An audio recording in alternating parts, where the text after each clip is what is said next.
कुछ तो ये हमारे मैनिफेस्टो में कवर्ड है और बाकी जो मुद्दे हैं वो हमारे ऑनगोइंग स्कीम्स के बारे हैं। आपको याद होगा कुछ ही दिन पहले माननीय प्रधानमंत्री जी ने विज्ञान भवन से कालका जी में बनाए गए इकोनॉमिकली वीकर सेक्शन के हमारे भाइयों और बहनों के लिए 3000 से अधिक फ्लैट्स जो हैं उनको उनमें से 500 लाभार्थियों को तो चाबी हाथ में पकड़ाई और बाकियों को भी बाद में हमने हैंडओवर किया। ये कालका जी डेवलपमेंट प्रोजेक्ट जो है it is only the first. कई हमारे और प्रोजेक्ट्स हैं which are at a very advance stage. अब जेलरवाला बाग में एक प्रोजेक्ट है जिसमें बड़ी संख्या में फ्लैट्स बनाए गए हैं। उसके अलावा कठपुतली कॉलोनी है एटसेट्रा। मैं कुछ ही देर में आता हूं कि केंद्रीय सरकार ने क्या क्या किया है। जहां झुग्गी वहीं मकान की योजना में, पर उसके अलावा कभी कभी हम ये लोग भूल जाते हैं कि जो हमारी एग्जिस्टिंग ग्रुप हाउसिंग सोसाइटीज हैं, डीडीए कॉलोनीज हैं, ये डीडीए कॉलोनीज 1970s में बनाई गई थी। ग्रुप हाउसिंग सोसाइटीज कुछ उनके पहले भी हैं। उस समय एफएआर हुआ करता था 1.33, उसको बढ़ के ये बना 1.66 और आज ये 2 से भी ऊपर है। तो जो रिकंस्ट्रक्शन रीडेवलपमेंट है इन कॉलोनीज का, ये भी काम साथ साथ चल रहा है और ये प्रोविजंस ऑलरेडी हमने मास्टर प्लान में डाले हुए हैं। दिल्ली की संख्या, दिल्ली की आबादी 2011 के सेंसस में 1.67 करोड़ मानी गई थी। मुझे लगता है और मुझे लगता है आप सब सहमत होंगे, जब अगला सेंसस आएगा तो दिल्ली की आबादी 2 करोड़ से अधिक ही होगी। अब 2 करोड़ से अधिक आबादी में जो हमारी स्कीम्स हैं अभी जो लागू हैं, उसमें जहां झुग्गी वहां मकान कुछ 10 लाख लाभार्थी होंगे इसके। हमने मैनिफेस्टो में भी फिगर दिया है कुछ, पर ओवरऑल ये फिगर 10 लाख के करीब होगा। जो अनऑथराइज्ड कॉलोनीज हैं उसमें भी अभी मैं डिटेल में जाता हूं, जिसमें पहले की जो राज्य सरकारें थी कांग्रेस पार्टी की और आम आदमी पार्टी की, ये 2006 से मसला लटकता आ रहा है। इन्होंने 2021 में जब हमें कहा कि इनको और 2 साल चाहिए वो ग्राउंड सर्वेस करवाने के लिए, तब माननीय प्रधानमंत्री जी ने यह निर्णय किया कि अब बहुत हो गया, अब केंद्रीय सरकार इसको कर देगी। हमें उम्मीद है कि पीएम उदय जो रेगुलराइजेशन ऑफ अनऑथराइज्ड कॉलोनीज है, इसमें करीब हमारे 50 लाख नागरिकों को बेनिफिट मिलेगा। और तीसरी योजना जो है लैंड पूलिंग, हमने लैंड पूलिंग हमने अभी शुरू की थी, मैं उसके भी आपको डिटेल्स बताने वाला हूं। उसमें शुरू में थोड़ी सी हमें समस्याओं का सामना करना पड़ा और हमारी असेसमेंट है इसमें 75 लाख लाभार्थी होंगे नागरिक। इन अदर वर्ड्स, अगर मिला लें 2 करोड़ की पॉपुलेशन में से 1 करोड़ 35 लाख दिल्ली के नागरिक इन रीडेवलपमेंट से बेनिफिट करेंगे। अब मैं आपको मैंने आपको ब्रॉड आउटलाइन दी, अब मैं थोड़ी डिटेल में आपको इन चीजों के बारे बाकी फिगर्स बताता हूं।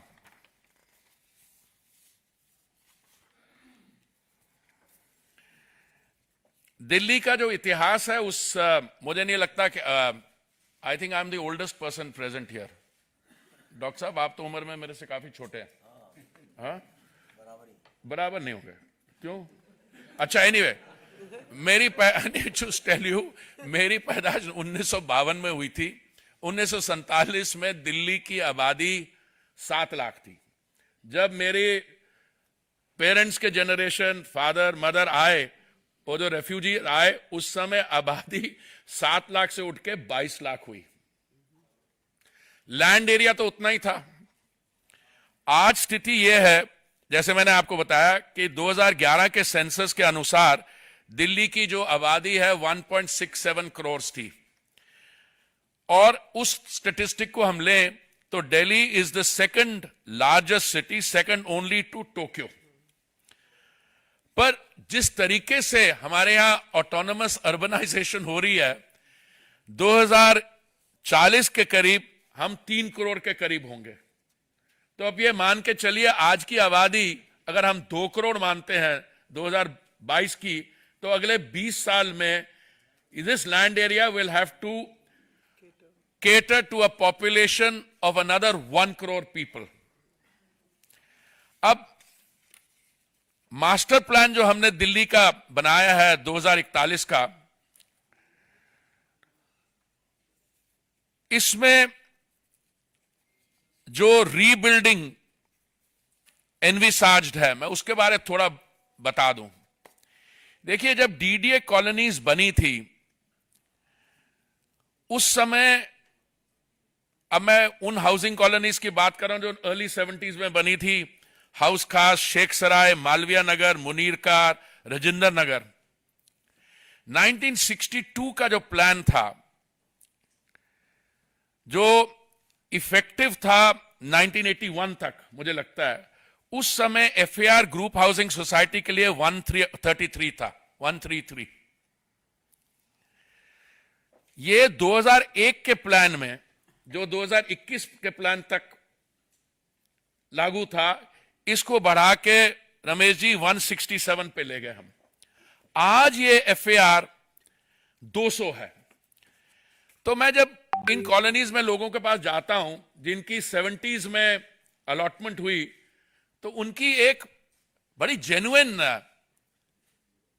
डिमांड है कि जब 1970s में उन्होंने एलआईजी का या एमआईजी का कोई फ्लैट लिया था, उस समय इनको पड़ा था 80,000 रुपए का एलआईजी और 1,10,000 रुपए का एमआईजी का। तो लैंड वैल्यूज चेंज हो गई है तब से। परिवार जो उस समय छोटे साइज थे, वो बताने लगे मुझे कि बच्चे बड़े हो गए हैं, और बच्चे अगर घर छोटा है तो बच्चों को घर से छोड़ के जाना पड़ा। तो हमने कहा कि आप एक चीज देखिए, ये तो हमने ऑलरेडी एंटिसिपेट किया हुआ था, इसलिए हमने इसकी redevelopment already we have provided for in the master plan. तो एक तरफ झुग्गी झोंपड़ी कॉलोनीज, उसके भी मैं आपको डिटेल बताता हूं। उसके बाद ये जो ग्रुप हाउसिंग और डीडीए कॉलोनीज की, इनकी रीडेवलपमेंट, और तीसरा लैंड पूलिंग।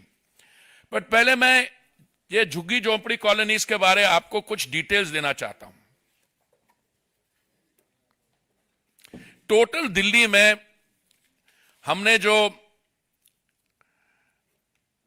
सर्वे किया था, इस समय 675 क्लस्टर्स हैं। इसमें से 376 क्लस्टर्स या 1,72,000 हाउसहोल्ड्स ये डीडीए और सेंट्रल गवर्नमेंट लैंड्स पे हैं। तो ये 376 क्लस्टर्स का, जहां झुग्गी वहीं मकान बनाना केंद्रीय सरकार की जिम्मेवारी है। इसमें से हमने 2010 क्लस्टर्स पे ऑलरेडी काम कंप्लीट कर लिया है। लोगों से फॉर्म्स 210 से फॉर्म्स भरवा लिए हैं डिजिटल मोड में। और आपके माध्यम से मैं बाकियों को यह रिक्वेस्ट करूंगा, मान लीजिए इन 210 क्लस्टर्स में जो हमारे बहन भाई रहते हैं, किसी का अगर फॉर्म नहीं भरा हो, तो ये आपके पास मौका है, आने वाले दिनों में एकदम अपना फॉर्म भरिए और अपना क्लेम दिखाइए। देखिए, पहले जब हम ये बात करते थे कि हम इन सिटू स्लम रिहैबिलिटेशन कर रहे हैं, ये हमारी प्रधानमंत्री आवास योजना का एक वर्टिकल है। तो लोग कहते थे ये कागजी बात है, ये बातें करने वाली बात है। पर हकीकत ये है कि 2015 में जब माननीय प्रधानमंत्री जी ने प्रधानमंत्री आवास योजना की शुरुआत की, सेंटर ने ये पॉलिसी सब जगह लागू की, पर दिल्ली सरकार ने इसको इंप्लीमेंट ही नहीं किया। तो देखिए इसमें कितना फर्क है। ओवरऑल देश भर में आप शहरी और ग्रामीण इलाकों को मिला दें तो टोटल 3 करोड़ आवास सैंक्शन हो गए हैं। अर्बन के लिए मैं आपको बता दूं, डिमांड असेसमेंट जब की गई थी मेरे मंत्री बनने से पहले, जब माननीय वेंकैया जी इस मंत्रालय को देखते थे उपराष्ट्रपति बनने से पहले, तो डिमांड असेसमेंट के अनुसार उस समय कहा गया था कि 1 करोड़ आवास हमको बनाने होंगे। जब बाद में इसको डिमांड असेसमेंट दोबारा की गई तो कहा गया कि नहीं 1 करोड़ 12 लाख। आज मैं आपको बड़े गर्व से कह सकता हूं हमने 1 करोड़ 22 लाख ऑलरेडी सैंक्शन कर दिए हैं आवास, और इसमें 76 लाख से 80 लाख लाभार्थियों को ऑलरेडी मिल भी गए हैं। और ये सारा काम हुआ है महामारी के दौरान, ये लास्ट फेज है। तो बाकी जो क्लस्टर्स है, सर्वे वर्क ऑफ रिमेनिंग 166 क्लस्टर्स, ये हम खत्म कर देंगे मार्च 2023 तक। पर मैं आपको यह बताना चाहता हूं कि इसके अलावा डूसिप के पास 299 क्लस्टर्स हैं, और चिंता की बात यह है कि उन्होंने इस पे काम अभी शुरू किया ही नहीं। तो मैं आपको आज अनाउंसमेंट करने जा रहा हूं, जैसे हमने अनऑथराइज्ड कॉलोनीज की रेगुलराइजेशन के बाद कहा था, 2006 से लेके बात लटकती आ रही थी। जब इन्होंने बोला कि हमें 2021 में भी और समय चाहिए, अब ये जो डूसिप को 299 क्लस्टर्स हैं, जैसे ही एमसीडी इलेक्शंस खत्म होते हैं, मैं अपने साथियों को, हमारे जो ऑनरेबल मेंबर्स हैं पार्लियामेंट में, मैं इनको रिक्वेस्ट करूंगा ये अपने आप इन क्लस्टर्स में भी काम शुरू एकदम करवा दें। और अगर ये राज्य सरकार नहीं कर सकती तो केंद्र सरकार, जिस तरीके में हमने डीडीए के बाकी 300 प्लस पे किया है, यहां पे भी हम करवा देंगे। क्योंकि अब समय इतना आ गया कि जैसे समय बीतता जा रहा है, ये संभव नहीं है कि एक तरफ तो हम बिल्कुल रीडेवलपमेंट कर रहे हैं और दूसरा ये डूसिप की इनएक्टिविटी के कारण ये 299 क्लस्टर्स वैसे के वैसे ही पड़े रह जाएंगे।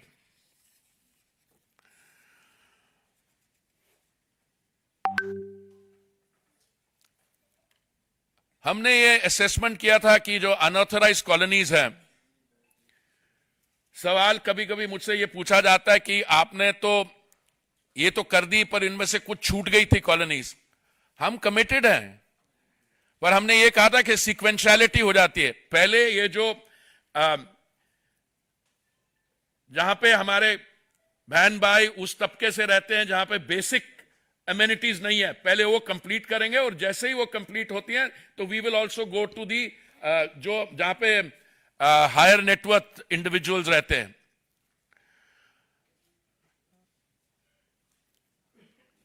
हमने साथ साथ जो लोगों ने रजिस्टर किया है, जिनको ऑथराइजेशन स्लिप्स मिल गई हैं, जिनको कन्वेंस डीड्स मिल गई हैं, वहां पे हमने रीडेवलपमेंट के मॉडल्स भी, उन पे भी 3 जगह पे काम शुरू कर दिया है।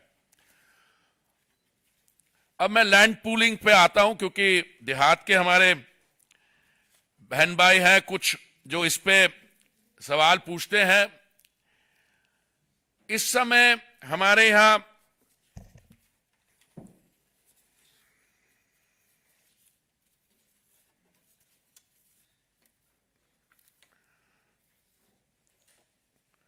ये फरवरी 2019 में हमने चालू की थी। 7,100 के करीब हमें एप्लीकेशंस मिली हैं। 7,400 हेक्टेयर लैंड जो है, जमीन पूल हो गई है, और हमने नोटिस इशू किए हैं 6 सेक्टर्स जहां पे कंसोर्शियम बना है, और 70% लैंड जो ओनर्स हैं उन्होंने अपनी कीननेस दिखाई है इसको आगे बढ़ाने के लिए। जब हम इसको पॉलिसी को इंप्लीमेंट कर रहे थे, एक दो समस्याएं आई हमारे सामने और हमने उनका भी हल ढूंढ लिया है। एक तो यह है कि कई टीथिंग प्रॉब्लम्स बताई गई, like mutation of land, stamp duty, contiguity. अब हमने ये तय किया है कि ये जो कंटिग्विटी का प्रॉब्लम है, इसको हम हल कर दें। तो जो डीडी एक्ट है 1957 की, उसकी हम अमेंडमेंट ले जा रहे हैं पार्लियामेंट को, और इससे मुझे लगता है कि लैंड पूलिंग जो थोड़ी सी आहिस्ता चल रही थी ये अगले सेशन ऑफ पार्लियामेंट के सामने आ जाएगी। और ये जो मैंने आपको ओवरऑल फिगर्स दिए कि दिल्ली की 2 करोड़ की आबादी में जहां झुग्गी वहीं मकान, 10 लाख लोग बेनिफिट करेंगे। प्राइम मिनिस्टर प्रधानमंत्री उदय स्कीम में 50 लाख, लैंड पूलिंग में 75 लाख, और जो डीडीए कॉलोनीज में लोग रहते हैं सबकी रीडेवलपमेंट, जो ग्रुप हाउसिंग सोसाइटीज में रहते हैं सबकी रीडेवलपमेंट। ये ऑलरेडी काम एडवांस स्टेज पे है, और मुझे लगता है कि क्योंकि थोड़ी सी बीच में इसमें अब इसको कहिए नॉन कोऑपरेशन या इनएक्शन, अगर डूसिब और बाकी एजेंसीज अपनी जो उनकी जिम्मेवारी है वो नहीं निभाएंगे, तो हमने ये निर्णय कर लिया कि एमसीडी चुनाव के इमीडिएटली बाद हम केंद्रीय सरकार और हमारे जो इलेक्टेड रिप्रेजेंटेटिव्स हैं, हम इस बात को आगे बढ़ाएंगे। बहुत बहुत धन्यवाद।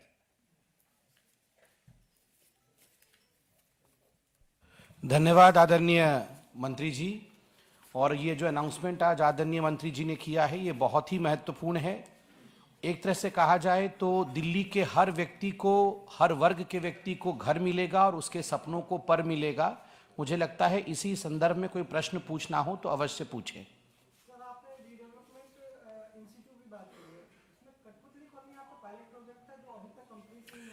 उसका कुछ कारण है। कठपुतली कॉलोनी की मोर और लेस काम कंप्लीटेड है, बट कठपुतली कॉलोनी का प्रोजेक्ट जो बहुत देर से चला आ रहा है, तो इसमें कुछ रिमेनिंग काम जो रहता है वो मुझे उम्मीद है कि अगले आने वाले कुछ महीनों में कंप्लीट हो जाएगा।